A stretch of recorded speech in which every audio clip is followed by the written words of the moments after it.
చెందని తొలి కాంగ్రెస్ నేతగా ప్రధాని పదవీ కాలాన్ని పూర్తి చేసిన అరుదైన ప్రతిష్ట మైనారిటీ ప్రభుత్వాన్ని నిలకడగా నిబ్బరంగా 5 ఏళ్లు నడిపించిన తెలుగు నేతృత్వం ఇవన్నీ తలుచుకోగానే గుర్తుకు వచ్చే పేరు పాములపర్తి వెంకట నరసింహారావు.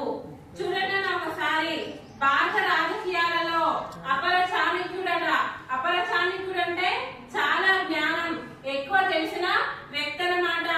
గాంధీ నెహ్రూ చూడండి రాజకీయాలలో ఊరికే నువ్వైతే నేనెంత రాణిస్తారా?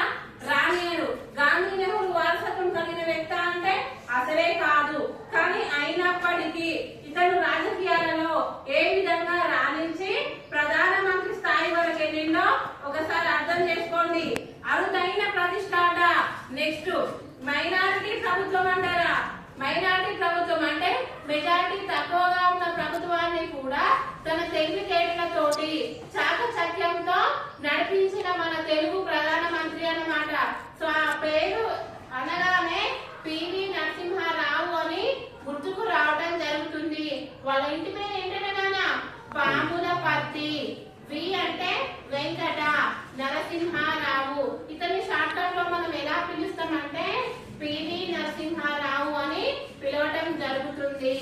నెక్స్ట్ చూడండి స్థితప్రజ్ఞుడు, సంస్కరణశీలి, అపర చాణక్యుడు, న్యాయశాస్త్రజ్ఞుడు, బహుభాషా కోవిదుడు, అందరికీ అయినవాడు, మన తెలంగాణ మహనీయుడు, సాహిత్య సుగంధాలను వెదజల్లిన వాడు, లోపలి మనిషిని అందంగా ఆవిష్కరించిన వాడు, ఎదిగిన కొద్దీ ఒదిగి ఉండట మెట్లాగో తెలిసిన వాడు, దక్షిణ భారతం నుండి మొట్టమొదటగా ప్రధాని పీఠం అధిష్ఠించిన వాడు. పై మాటలు వింటుంటే గుర్తుకు వచ్చే వారెవరో తెలుసా? భారతదేశం ఆర్థిక వ్యవస్థ గాడి తప్పుతూ పదోన్మోముఖంగా పరుగులు తీస్తున్న దశలో ప్రధాని పగ్గాలు చేపట్టి చక్కదిద్దిన దీశాలి మన తెలంగాణ ముద్దు బిడ్డ పాములపర్తి వెంకట నరసింహారావట.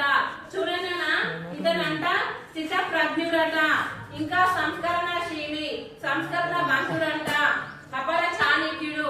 చాణక్యుడు అంటే ఏంటన్నా? అన్ని విషయాలలో మేధస్సు కలిగిన వ్యక్తి అన్నమాట. న్యాయ శాస్త్రజ్ఞుడు, భారత న్యాయ చట్టాల గురించి కూడా తెలిసిన వ్యక్తి అన్నమాట. బహుభాషా కోవిదుడు. బహుభాష అంటే ఒకటి కంటే ఎక్కువ భాషలు వచ్చిన వ్యక్తి అన్నమాట. సో ఇతనికి చాలా భాషలు వచ్చనమాట. బహుభాషా కోవిదుడు, అందరికీ అయిన వాడు, మన తెలుగు వాడు, అందరికీ దగ్గరి వ్యక్తి అన్నమాట. మన తెలంగాణ మహనీయుడట. ఎక్కడ వ్యక్తి అన్నాడైనే?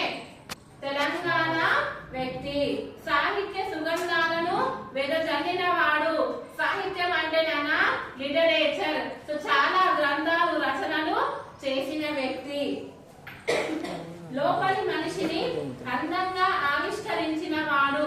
ఇతను ఇంగ్లీష్ లో అంటాం కదా, ఇతను ఒక రచన లోపలి మనిషి అని ఒక నవలలాగా ఉంటదన్నమాట. ఎదిగిన కొద్దీ ఒదిగి ఉండటం ఎట్లాగో తెలిసిన వాడు. అరే నాన్న, ఈ రోజులల్లా చిన్న ఏమంటారు సర్పంచ్ వార్డు మెంబర్ అయితేనే కాలర్ ఎగరేసుకొని తిరిగే రోజులు ఇవి. కానీ తను ప్రధానమంత్రి అయినప్పటికీ కూడా అందరితోటి, తనకన్నా చిన్న స్థాయి వాళ్ళతోటి, తనకన్నా పెద్ద స్థాయి వాళ్ళతోటి, అందరితోటి ఎలా కలిసి ఉండాలి, ఎలా ఒదిగి ఉండాలి అనే అన్ని తెలిసిన ఒక సంస్కారవంతుడు ఎవరట